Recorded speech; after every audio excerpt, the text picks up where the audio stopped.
Okay, welcome everyone. Thank you for attending today's hearing. This is for three committees, the Administration, Environment, and Education committees. The purpose of this meeting is a public hearing on the mayor's proposed 2017 budget for, again, those three committees, Administration, Environment, and Education. We will start with the Administration Committee. We'll hear from Director Nikki Brandon of Department of Human Resources, Amy DeLong, Executive Director of the Civil Service Commission. We'll then move to Environment and then Education. So first, let's start with Administration. Director Brandon, please take it away. Thank you. Good evening, Chairwoman Brown, and thank you for the opportunity to present the proposed 2017 budgets for the General Fund and the Employee Benefits Administrative Subfund. Our 2017 General Fund budget is $2,900,627, and the Employee Benefits Administrative Subfund is $4,544,021. This budget supports 40 full-time employees and 4 part-time employees and primarily reflects a continuation of services with the following adjustments. Funding for the annual Black History Month program will be transferred to the Department of Neighborhoods, suspension of the CRIS project, and additional funding to support professional learning. In addition to this, the following expansions are approved. In the General Fund, 1 full-time Management Analyst 1 to support the Compensation Management section. Also in the General Fund, we are approved to convert a part-time employee to a full-time in our citywide training and development section. And our third expansion is in the Employee Benefits Administrative Subfund for a part-time industrial hygienist, primarily to support the occupational safety needs in the new departments. A large portion of the General Fund supports the contract with Mount Carmel Health Services for physical fitness assessments and testing for police and fire uniformed personnel. The General Fund budget includes a total of $1,137,863 for these assessments and tests. A portion of the Employee Benefits Administrative Subfund also supports a contract with Mount Carmel Health Services for the city's Occupational Safety and Health Clinic. The budget includes a total of $353,663 for staffing and services provided at the clinic. In addition to the Employee Benefits Administrative Subfund, it includes $358,000 to contract with Baker and Hostetler for services related to midterm bargaining, contract negotiations, and arbitration expenditures. This is an additional $150,000 over the previous year contract, primarily due to the fact that there will be a set of 6 labor negotiations in 2017. So that pretty much summarizes the budget for Human Resources. I thank you for your consideration and welcome any questions you may have. Thank you so much, Director Brandon. One question I have is, we did recently pass, Human Resources presented to Council contracts for employee insurance coverage for 2017, and we passed those at last week's Council meeting.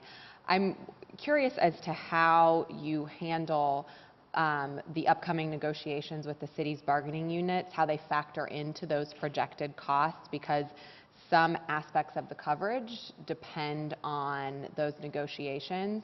So how does the department balance that with sticking within the numbers that we presented at Council? Thank you for your question.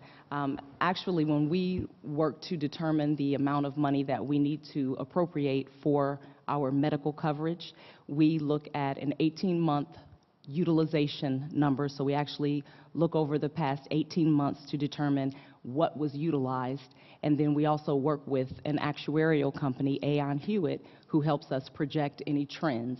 So the funding that we appropriate for our insurance lines of business are based on those 2 factors primarily. Negotiations won't impact the amount of money that we've set aside for 2017 insurance, because we'll be negotiating in 2017, but obviously any adjustments, if there are any, to the benefit lines would not be impacted in 2017. So those numbers were based on 18-month projection or 18-month utilizations, and then projections that were provided to us from our benefits consultant. Okay. Great, thank you. We will move along to Civil Service Commission, Executive Director Amy DeLong. Thank you, Chair Brown. As you know, the Civil Service Commission is a part of the checks and balances of city government and is responsible for maintaining a merit system of employment to ensure that city jobs are accessible and filled with the qualified, competent individuals. To that end, the Commission's budget request for 2017 is $4,451,377. That reflects about an 8.8% increase over the final 2016 appropriation. Our expected major expenses for the 2017 are as follows. In our non-uniform testing, figured into staff and supplies, it's about $540,000.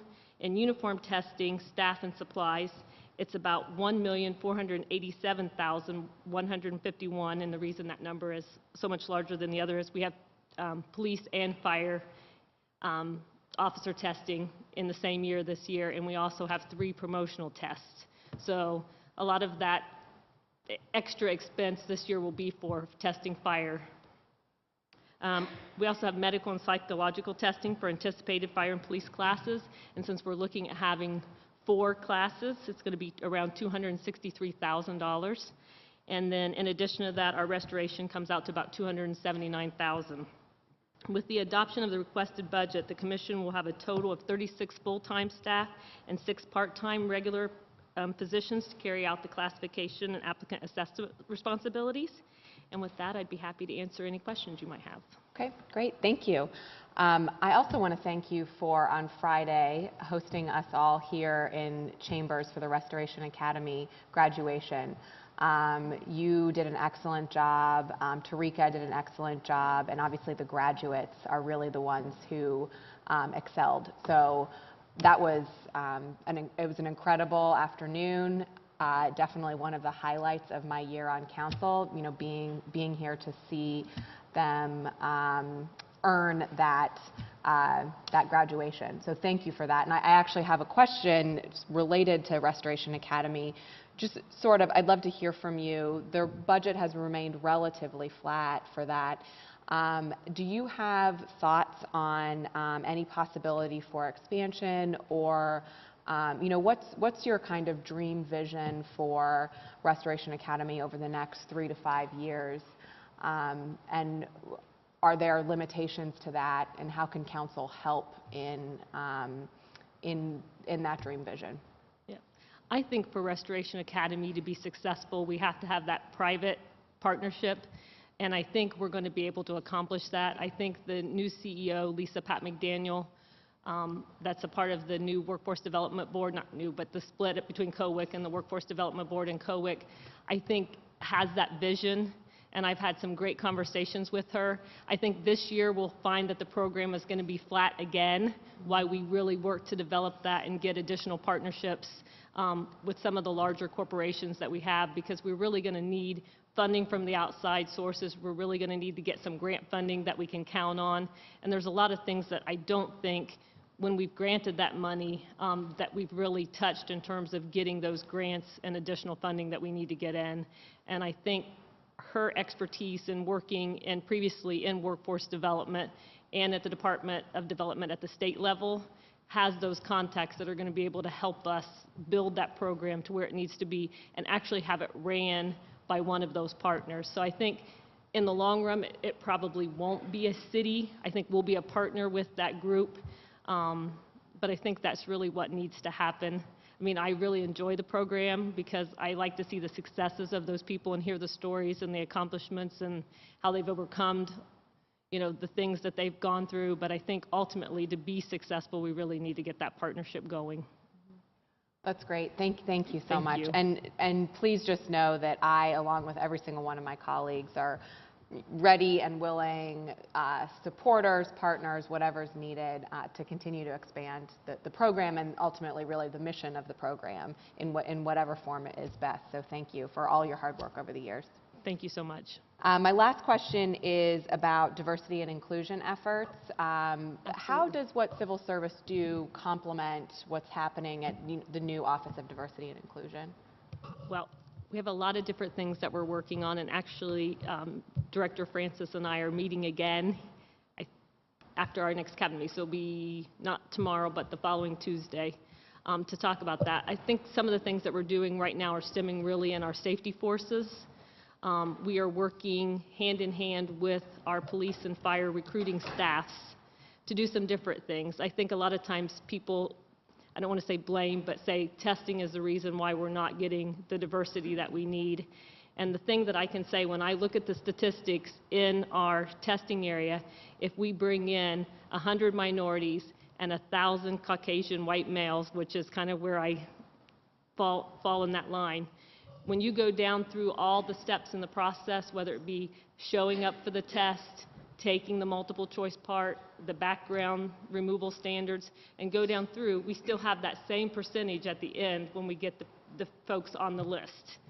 So I think what we need to do is work with them in order to get more candidates into the pool of applicants. And some of the things that we're doing, if you look at our website this year, is we're putting testing examples on our website in video format and in regular format. We're putting testing manuals online that gives them actual questions, and for police, spelling words that are actually on the test. So it's about individuals who really want that opportunity.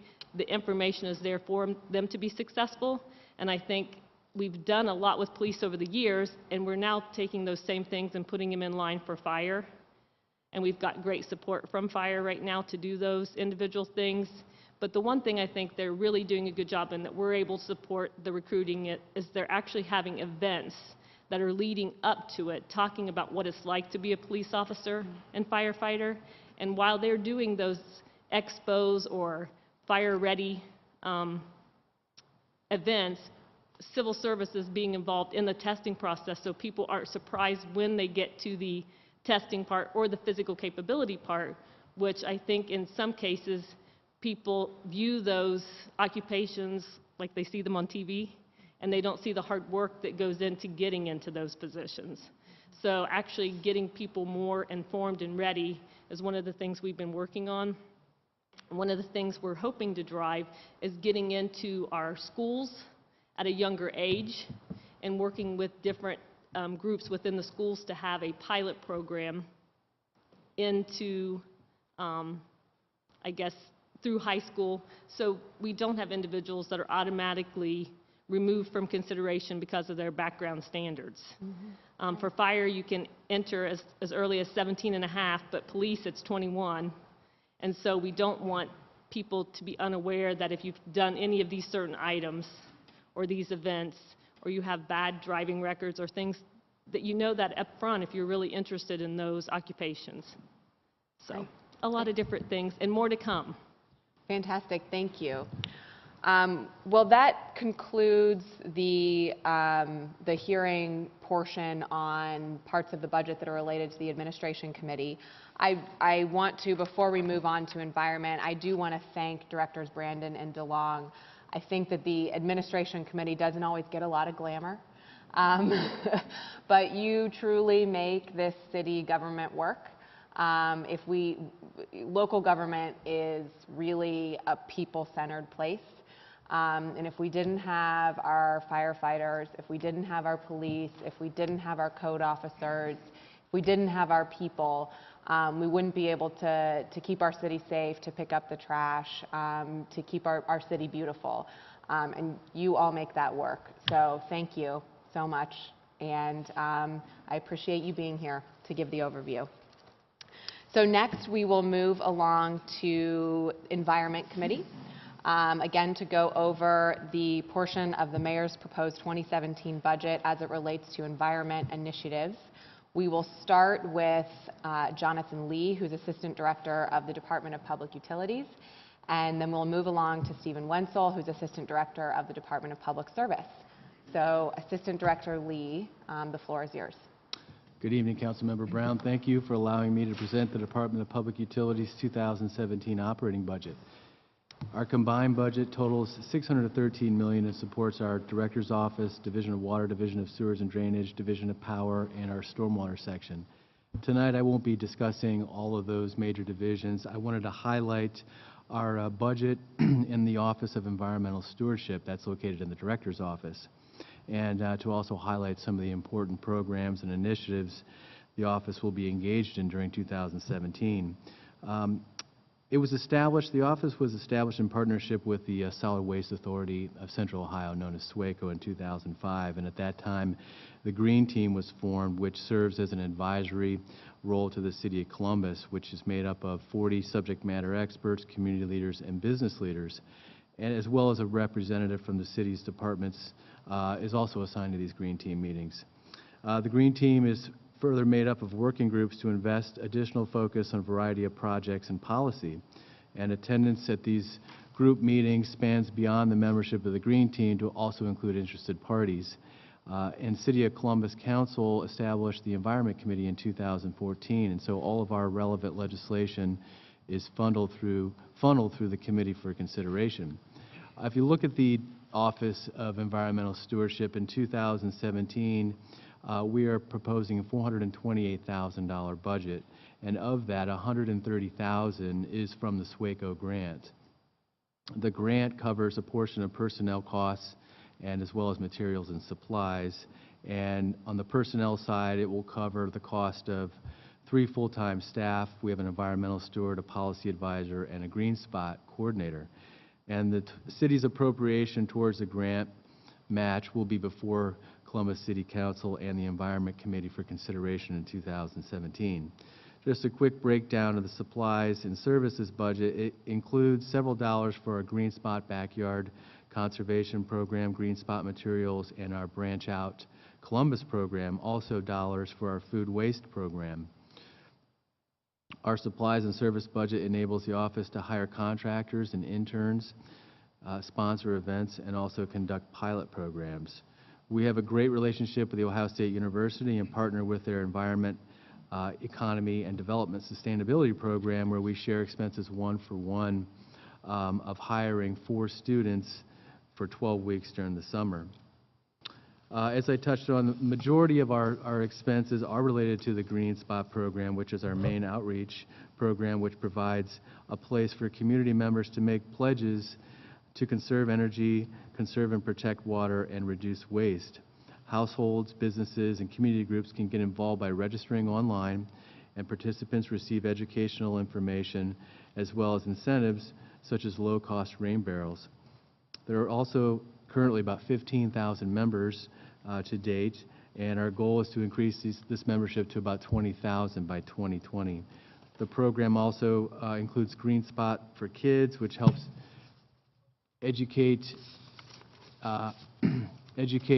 corporate sustainability themes in classrooms, and also offers corporate sustainability initiatives classes for businesses and recognizes businesses that demonstrate environmental leadership at the annual Green Spot Award ceremony.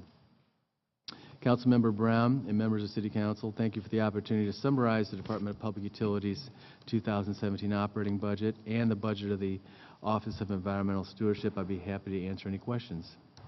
Thank you so much. The Office of Environmental Stewardship does really great work on behalf of Department of Utilities and for our environmental efforts in the city, so thank you.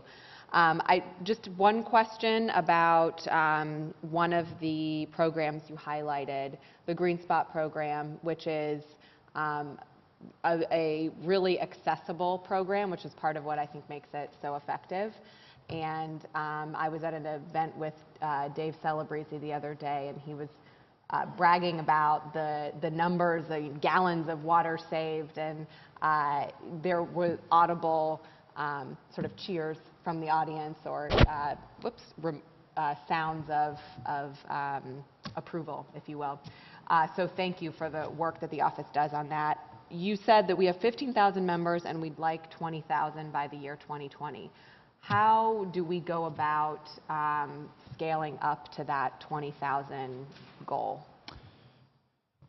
I think it's a matter of just outreach. Our website and our coordinator, our website is very involved, and it offers sign-up opportunities, and our coordinator is involved with many events and civic associations and community organizations presenting at every opportunity they can. And so I think, you can sign up as a residential green spot, or a commercial green spot, or as a community group. And so as part of that, you get several things associated with that membership. You could get a decal for your window, you get ability to track your sustainability actions, and as I mentioned, you are eligible for various rebates through signing up. So I would encourage those that are not aware of our program to visit our website first and then coordinate with the Green Spot Coordinator, David Celebrezzi. Okay, great, thank you. And maybe that's something that council can do to help spread the word whenever the 7 of us are out and about in the community about the benefits. So thank you. All right, we will move along then to Assistant Director for Department of Public Service, Steve Wenzel. The floor is yours. Thank you, Chairwoman Brown. Thanks for this opportunity to highlight the proposed 2017 budget for refuse collection, residential recycling, and fighting litter across the city. First, I'll give an overview of our total department budget. In 2017, we have a total proposed budget of $108.6 million for the Department of Public Service. This will fund 783 full and part-time personnel that provide some of the most basic city services, including refuse collection, maintaining and improving our roadways, fixing potholes, snow and ice removal, installation and maintenance of traffic signals, signage, and pavement markings to promote safety to the general public, publicly managed parking, and making Columbus a safer city for pedestrians and bicyclists. So the Refuse Collection Division is one of 4 divisions within the Department of Public Service. The Refuse Collection Division provides residential refuse and bulk collection services, litter container collection, dead animal pickup from public property, cleanup of major downtown special events such as Red, White, and Boom, Jazz and Rib Fest, the Art Festival, and administers contracts for yard waste and recycling services. In 2017, we have a proposed general fund budget of $33.7 million for Refuse Collection Division. This equals 31% of the total department's funding. It also represents only a 2.1% increase over 2016. The proposed funding will support 228 full and part-time personnel that provide trash collection services to more than 334,000 households every week, 52 weeks a year, regardless of the weather conditions. Of the $33.7 million, $17.5 million is allocated to personnel expenses, $172,000 is for materials and supplies, $16 million is related to services, $72,000 is for claims and refunds, and $10,000 is for equipment. There are numerous programs within the Division of Refuse Collection. I'll point out some of the larger programs that we have. 90-gallon container collection, this is budgeted at $4.5 million. Bulk trash collection services at $3.7 million. Yard waste collection at $3.3 million. Residential recycling at $3.1 million. 300-gallon container collection at $2.4 million. And multifamily trash collection at apartments and condominium complexes at $3.3 million. In the Division of Refuse Collection, we will continue the city's recycling program to more than 201 households across the city. This is apartments, condominium complexes, as well as single-family households. Also, the recycling and yard waste program will continue to be collected the same day every other week. So far, the recycling program has been a great success. Since the program started in June of 2012 through November of this year, residents have recycled more than 139,000 tons of materials. That saves the city about $7.7 million in tipping fees in the county landfill. The Department of Public Service is also home to the city's Keep Columbus Beautiful program, or what we call KCB. Every year, KCB staff work with thousands of volunteers from neighborhoods, businesses, schools, churches, and other community organizations to clean litter from Columbus streets. KCB has 3 full-time staff plus 1 part-time position, all originally funded by City Council.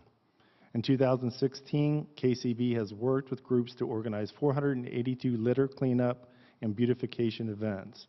At those events, 10,869 people volunteered their time to pick up 182 tons of litter. They plant flowers, and they also clean up the neighborhoods. That kind of work with the community will continue for KCB in 2017. KCB will also continue its Pick Up anti-litter educational campaign in 2017. Pick It Up encourages everyone in Columbus to take an active role in ridding our streets of litter with a simple reminder: when you see litter, pick it up. That concludes my presentation highlighting the 2017 public service budget. I can answer any questions you might have. Thank you. Thank you so much. The department did see a pretty major savings in 2016 of around $1 million. Do you expect to see that kind of savings in the upcoming year? Could you talk about what contributed to that? Absolutely. This year, majority of that $1 million savings is related to personnel costs. So we've had a lot of vacancies, especially as far as our refuse drivers throughout the year. I think we were at one point around 30 to 35 vacancies within the refuse collection division, and that attributed to some of that $1 million savings over the course of the year.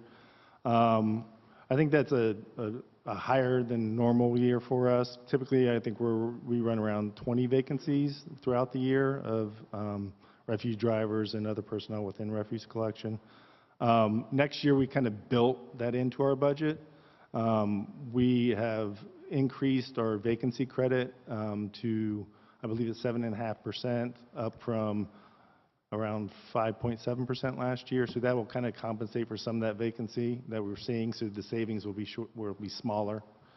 We've also kind of staggered our personnel. That we had those 35 vacancies that we had when we were doing the budget. We kind of staggered their hiring dates throughout the year, just because we know that we're not going to have everybody on board January 1st and every position filled. So we kind of staggered that out. So we kind of identified that $1 million savings already within our budget. So I don't foresee that being a continual thing next year. Okay. Okay. I want to pivot to recycling. And, you know, I have to ask, we get asked constantly when we're out in the community about our recycling program. The residents of Columbus are very glad that we have it. Can you talk about some of what goes into the department's decision-making around the deployment of the blue bins for recycling? And I know that some students on OSU's campus have contacted us about, you know, they're in dwellings with, or they're in apartment buildings with multiple dwellings, so they don't have the blue bins.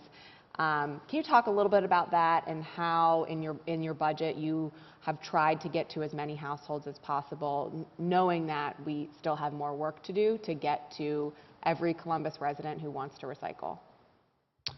Absolutely. I think when the program originally started in 2012, we were concentrating mostly on residential households, knowing that we're already out there, we're already servicing that customer with our 90-gallon bins. So we know we have a track record that we have accessibility. We know that those customers already are producing the trash. So we thought that was the easiest thing at that point in time. And originally, I think we were estimating around 220,000 households. And since then, during the evolution of the program, we started going out and targeting some of these multifamily complexes. And we started first with those residents where we were already providing basically 90-gallon service to. So they weren't really a single-family home. They were in basically like a condo complex that had multiple units, but we were still providing with just 90-gallon container recycling. So that was like our next step. Let's go and let's try to target those condo complexes that are 4 units or less that we are already providing that service to. And we're still kind of working with some of the major apartment complexes to help them identify opportunities for recycling.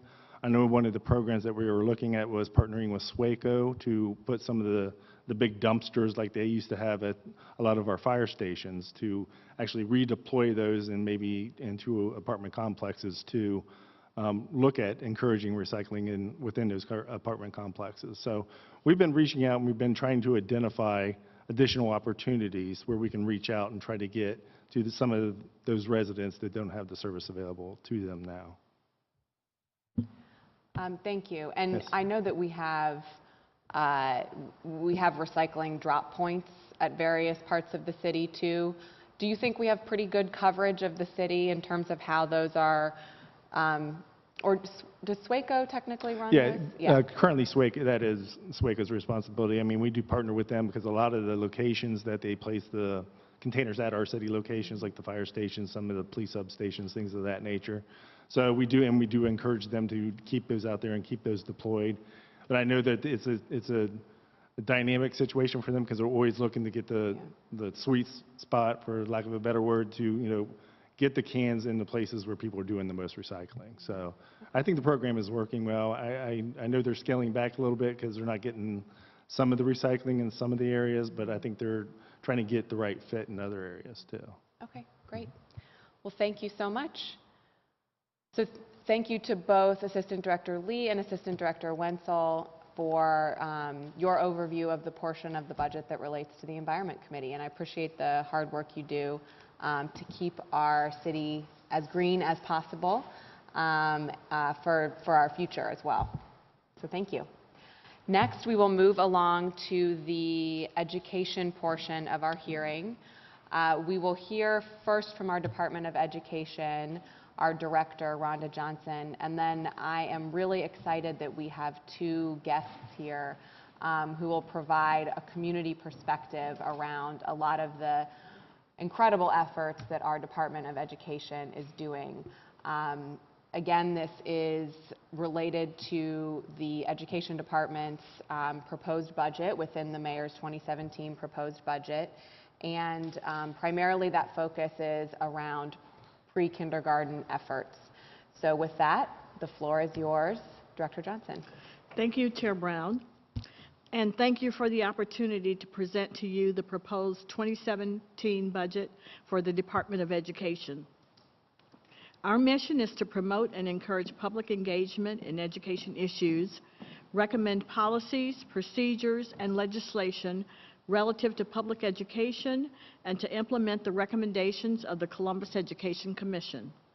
We thank you for giving us both the tools and the support that we need to accomplish this mission.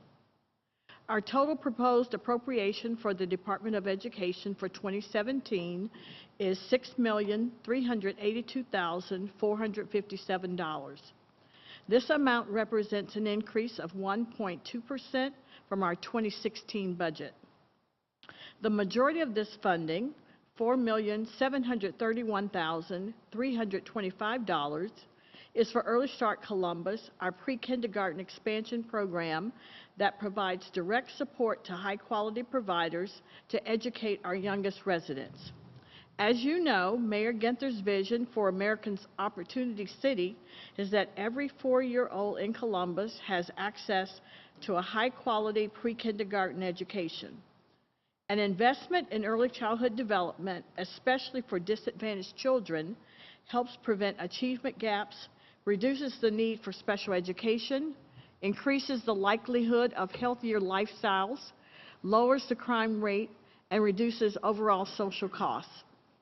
Through Early Start Columbus, we have worked collaboratively with the State of Ohio, Columbus City Schools, and a network of community-based providers to serve approximately 1,600 children over the last 3 years. This year, we engaged in a strategic approach to our investment in pre-K that have allowed us to serve more students by spending our money more wisely. In 2016, we required providers to braid city funding with other funding sources, such as the Ohio Department of Education's Early Childhood Education Grant Program and Ohio Jobs and Family Services publicly funded child care. There are two main benefits to this strategy. First, it allows us to use our funds more cost-effectively by designating city funds as last dollar awards. Braiding funding with other sources allows us to grant a higher number of awards. Consequently, we have been able to serve 300 more children than we did in 2015. Secondly, by braiding dollars, providers can receive greater total amounts per child, which allow them to make greater investments in quality improvements for their program. We have learned that we cannot succeed in providing every 4-year-old with a high-quality pre-kindergarten experience by simply providing a pre-K slot. Only funding slots is not the answer. We have to work with providers to ensure their programs meet high-quality standards. Though there are slots to serve every 4-year-old in Columbus, too few of them are considered high quality, especially in some of our highest need neighborhoods. In Columbus, only 14% of early child care providers who serve children eligible for publicly funded child care are rated at least 3 stars in the state of Ohio's 5-star Step Up to Quality rating system, and only 24% are rated at all. The biggest determining factor in student achievement and in a quality improvement and rating system is the quality of the teacher in the classroom. In 2015, in partnership with Columbus State Community College, we helped 45 existing early childhood educators receive their Child Development Associate credential. The CDA is the most widely recognized credential in early childhood education and is a key stepping stone on the path of a career of advancement in early childhood education. In 2017, we plan to continue to address this issue. And as you know, Chair Brown, we are currently engaged with Columbus State to provide this crucial education to 50 more early childhood educators. Our plans for 2017 also include engaging in quality improvement initiatives to assist all early childhood education providers in increasing the quality of their programs. Our Early Start budget amount is unchanged from last year and represents 75% of our overall financial resources. Providing a safe environment for children to learn after the school day ends remains a priority for the department. The request for 2017 is a continuation level of $389,819 to provide grants to after-school providers to assist them in their efforts. We currently partner with 18 providers across the city, and they play a major role in children's social, emotional learning and their academic success. $700,000 of our budget will be used to support Future Ready Columbus, our relatively new education organization. A public-private partnership has already begun to collectively impact children in Columbus.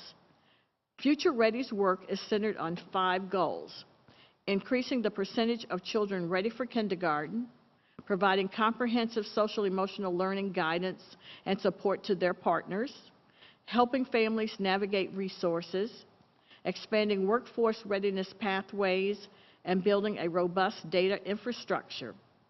Future Ready Columbus is a great partner to the city and to Columbus City Schools. And lastly, $561,313 will support the administration and the day-to-day operations of the department. These dollars support 4 full-time employees and other part-time personnel. We are small and lean, but we have an aggressive goal and a weighty responsibility. Thank you, Chair Brown. I look forward to any questions you may have.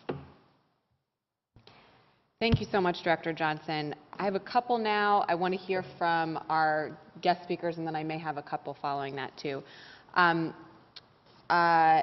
You talked about the money we're allocating to help educators get their Childhood Development Associate Certificate, which is just really good, and I'm so glad that you have your eye on that. How many do you expect we will train or give these scholarships to in 2017? We're working with our providers to determine that number, but we know that it's a very large number when we talk about our providers across the city. So I can give you those numbers later of what we're talking about spending. Okay. But we know that it is a modest investment because the actual credential through Columbus State costs a little bit less than $2,000 per student. And so we're hoping that we can spend, that we would be able to educate many, many more. If I were running the world, every single person who worked in early childhood education would have at least a CDA. And so that is my goal, Chair Brown. If not 2017, then 2018 or 2019, however long it takes to make sure that every educator at least has that credential. Okay, so you don't have a set budget for it at this Not at this point? time. Okay, okay. And then the way that the braiding works, are we augmenting with the funds that we provide in Early Start and the funds that we braid, are we augmenting the quality of the slot with our funds, or are we increasing the number of slots? Chair Brown, I think we're doing both. We are increasing the number of slots. I will give you an example. The Ohio Department of Education grants $4,000 per slot per child for programs that have 3 to 5 stars, and the same with the city. We support programs that have 3 to 5 stars. So we begin with quality. So we give an additional $6,000 because we know the real cost of funding is more than just an additional $4,000, especially for small businesses and for small centers. And so we augment it by paying a little bit more. An example is Starting Point is a 5-star rated program eligible for those grants. And so we know that it takes more than an additional $4,000 to make sure that they're able to retain that teacher with a bachelor's degree in the program. So we do both. Okay. All right, thank you. I would now like to call up the first of our guests, Miss Nancy Case. If you can come to the microphone up front here. Ms. Case is Executive Director of Community and Civic Engagement for CSCC. The floor is yours. Great, thank you. Thank you, Chairwoman Brown. Appreciate the opportunity to be here today, and I'm here with my colleagues, Dr. Tom Habiger, who is the Dean of Health and Human Services, and Kirk Dickerson, who is the Chair of the department that oversees our CDA program. Please know Columbus State is deeply committed to the success of this program. Our president, Dr. David Harrison, sat on the Education Commission for the City of Columbus and is also on the board of Future Ready. So he's well aware of the issues and the importance of early childhood education, and is really counting on Dr. Habiger, Kirk, and I to deliver this program in partnership with the city. Columbus State piloted an accelerated 12-week CDA program as part of the city-funded FastPath program in 2015 and 16. And it was, of the 5 tracks we offered, it was the most successful. We had 49 enrolled and 45 completed, which was the highest percentage of any of the tracks that we offered. The program's designed and delivered to increase the skills of existing child development workers. And the way we've designed it, it's an accelerated format that will be offered at a convenient time and location. What we're proposing for these next 2 cohorts is that they'll be offered in the community, in the Linden neighborhood and in the South Side. We were talking to the Reeb Center and to St. Stephen's Community House about offering there so that it's easy to get to for the workers in those particular neighborhoods. And since the FastPath pilot, we have enhanced the program.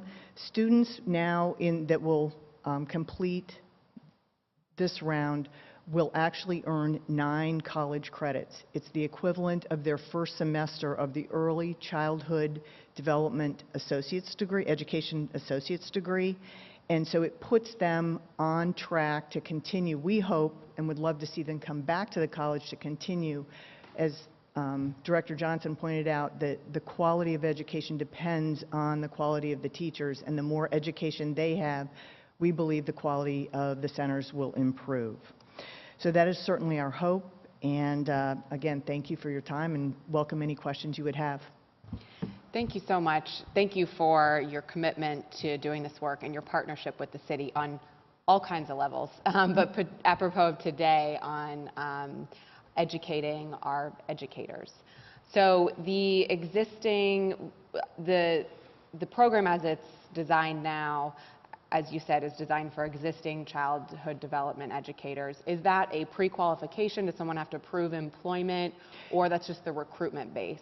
It's both, and it's part of to actually earn the credential. So if they complete this course, they will have successfully complete, they'll earn 9 credits. They still have to apply and get the credential. And as part of the credential, you have to have at least 480 hours in the field practicing. Those could be at your church, they could be in a paid position, but to get the credential, you need 480 hours. Okay. So let's say I'm a teacher in a daycare, not trained other than the hours I've worked. I come, I go through your program. It's about 12 weeks, 8 to 12 weeks? 12 weeks. 12 3 weeks? days a week. Okay. In the evenings after, we'll start 4:35. It'll depend in the areas when most of them, we can get the students there, and it'll be 4 hours, 3 nights a week. Okay. In the process, I earn 9 college credits, which is awesome, and I'm loving the course. I'm feeling really motivated to actually go and earn my early education associate's degree. But I work at a daycare that pays me minimum wage, and that I do have to work a lot of hours. How, this is a larger problem than just Columbus State, obviously, but how do you see people actually making that transition? That's a really important transition, I think, for us to help execute, because they're getting these 9 college credits, and really ideally we want to get these folks to college education, you know, to an associate's degree that improves further what they can do in the classroom. But there's a difficulty in the reality Absolutely. here. And I don't know if any of the childhood centers actually help subsidize tuition. Certainly, and these, with our instructors, we can connect them to our financial assistants at the college for the financial aid and the FAFSA. You know, it's the type of position, if they qualify for the aid, you certainly want them to get it. How much you want them to get into loans, because of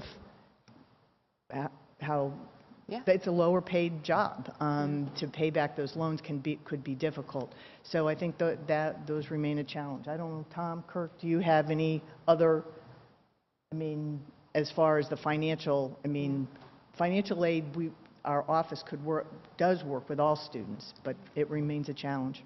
Yeah, absolutely. I understand that. I'm glad that one thing that's so great about this program, I think, is that it does provide that connection to Columbus State. So if you have people in-house that help, you know, that can help students do some of this problem solving, maybe it's more within their reach to pursue something, you know, to pursue an even greater degree or greater certification, et cetera. So in many ways, you know, this is a really good step for a lot of educators, but sometimes it's the first step. And absolutely, and it is the first step, and it does put them on a path that will connect them to future opportunities. Okay, great. Thank you so much. Thank you. Appreciate you being here. Next, we have Miss Naomi Owens. If you could come to the microphone. Ms. Owens is a parent of a child at the Columbus Early Learning Centers, and I really appreciate you coming in to talk to us today at this public hearing. Thank you. The floor is yours. My name's Naomi Owens. I live in the Linden neighborhood, and I'm a grateful parent of Sincere Gibson, who is a pre-K student with the Columbus Early Learning Center, and it's tuition free for me. It's such a blessing on so many levels. I work for the state of Ohio. I make just enough to be over the income for any type of state or county sponsored assistance. So on paper, it appears that my family's not in need, but in many ways we are, and this program is tailored for my family. If I could give you a brief background, I grew up in Worthington. My mom's an accountant for the federal government. My dad's retired military, but he was a military officer at the time. And I went to college in 2005. My parents, I was still being claimed by my parents, so I didn't get any scholarships. Unfortunately, I didn't qualify for any grants, so I took out a lot of student loans because I stayed on campus. So that's '05. I stayed in school for actually 5 years. So fast forward to 2012, I just had my son, and student loan deferment was over. And I had just totaled my car, and so I had expenses piling up. So educating my son was important to me, not just for an attainable price, but also a good education. So the program allows me to manage those bills, such as student loans, car payments, clothing, Sincere, and allowing him to participate in other extracurricular activities, and to know that he's getting a high-quality pre-K experience with the Columbus Early Learning Center. The best part is it's tuition-free. Actually, that's not the best part. The education is the best part, but that's just an added bonus. And so I'm really appreciative of the program. So, Thank do you have you. any questions? Okay. But I've just a couple Oh, questions. okay. How did you find the program initially? It's so interesting. I was asking around, I was stressed about finding a pre-K program because I have a lot of coworkers who were telling me about what's required for kindergarten. I was just like, good grief. So we had people at work had told me about it, but it was such a blessing. I was sitting at home, and I don't know if the Linden neighborhood has like when you move in, if they get like a phone list or something, but I got a call saying there's a open house for a pre-K program, and it really, I didn't answer the call because I didn't recognize the number, but it left a detailed message giving a pretty detailed overview of what the program was about, so it had me interested. So I went to the open house, which was at the Linden Recreation Center, and learned about it and was on board. Immediately knew it was Yeah. right, yeah. Is Sincere 3 or 4? He's 4. 4. Yeah. Yeah. Was the process to get in and apply complicated? Did it work pretty well for you? Yes, it was very simple. At the open house, they had all the paperwork, they had everything needed in order to enroll him. And I had the initial program that I learned about was from my coworker. I went down to the Columbus City, it's like headquarters, I guess you could say. That's on Cleveland. Okay. To enroll them in something like the Coleman mayor, our previous mayor Coleman's program or whatnot. So I knew kind of what to bring from them when I went there. So I brought that stuff with me, and they really didn't need as much, but I brought what I needed. It was like his birth certificate or something like that. But they had everything I needed there. That's great. Yeah. So does Sincere have a favorite subject yet? No, not necessarily. He's always talking, but He likes his he's learned a teachers. lot. Yeah. He's learned so much because I almost thought he had a speech issue, and we didn't put him in speech therapy because he didn't go to he stayed home with us, so he socially and everything he wasn't acclimated to that like some other students, so that made me kind of nervous, like if that was going to put him behind. But he comes home, he's counting his alphabet, he's telling us about problem solving. So That's great. I don't know if he's familiar with their subjects, but Me neither, but I have a 1-year-old, a 14-month-old. baby. So she'll be there soon, and I guess I'll know all the preschool It's subjects amazing. then. But well, thank you again for coming down and telling us about your experience. And I'm really, really glad that it's working so well for you and for your son. Thank you. We really appreciate it. Thanks. Okay. I have a couple more questions for Director Johnson, if that's okay, and then I think we're almost at conclusion here. So, can you expand on the after-school programs that the city's involved with? I know you talked a little bit about the funding, but what are some of the successes that you've seen, and do you have a vision for where this could go? In my mind, there's a real possibility in our after-school programs to be a continuation of the curriculum in the schools, and you're really building on relevant, age-appropriate, curriculum-appropriate knowledge for students. And I wonder what the department's perspective is. Thank you for that question, Chair Brown. The participants, the providers in our after-school program are also partners with Future Ready Columbus in Partnership for Success. And Partnership for Success partners include the providers, but it also includes Franklin County Job and Family Services, because they fund after-school programs, and United Way of Central Ohio. And so we all fund pretty much the same programs. The dollars that they get from the city aren't really enough to provide for a comprehensive program, so they have to braid dollars as well to come up with a comprehensive program. But with Learning Circle data, if you're familiar with Learning Circle data, the data from Columbus City Schools and from KIPP and some charter schools and some suburban schools, we're able to look at a child's academic achievement, their attendance, and behavior in school. And the after-school providers in Partnership for Success also have access to that information about students.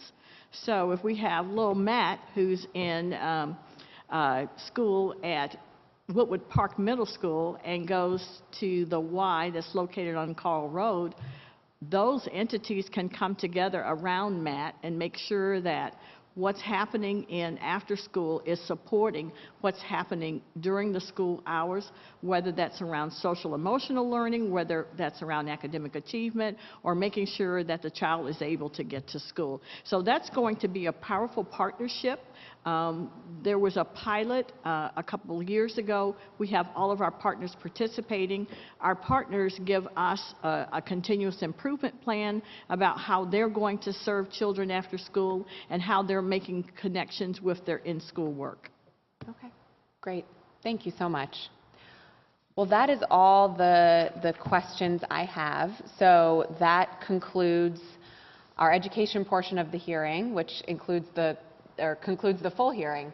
I want to thank each of our guests for being here today. I want to thank Director Johnson and Assistant Director Matt Smido for the work you do on a regular basis in partnership with parents in our community and in partnership with our other great community members like Columbus State and like Future Ready. And, you know, I also chair Economic Development Committee. Last week we had our hearing for the Economic Development Committee, and in many ways I feel like we could call this hearing the Economic Development Committee hearing, because truly the work that's done in education in our city is critical to what kind of jobs will be available in our city in the future, and you know, having the workforce and the talent ready to take advantage of those jobs, and you know, hopefully good paying jobs. So our education in general is so critical to that, but right here at pre-K, it could not be a more important starting place. And just as I know the data you're seeing, what we're learning year after year about the importance of pre-K, the importance of the work that Sincere is doing every single day, how that's going to pay off in spades for him in kindergarten, first grade, second grade, and 12th grade. So thank you to all of you who are doing the work in our community for education and for pre-K in particular. I am proud to work with you all, and thank you again, Director Johnson, for your overview of the budget. Thank you. So this concludes our hearing for the Administration, Environment, and Education Committees, the public hearing for the 2017 proposed operating budget and its portions relating to those committees. I want to thank my team, James Carmine in my office, for doing all the work to put this together. Thank you. I want to thank Kelsey Ellingson, my legislative aide. I want to thank the Legislative Research Office, particularly Andrew Dyer and Matt Erickson, for what they do on a day in and day out basis to make these committees tick. So thank you again, and happy holidays.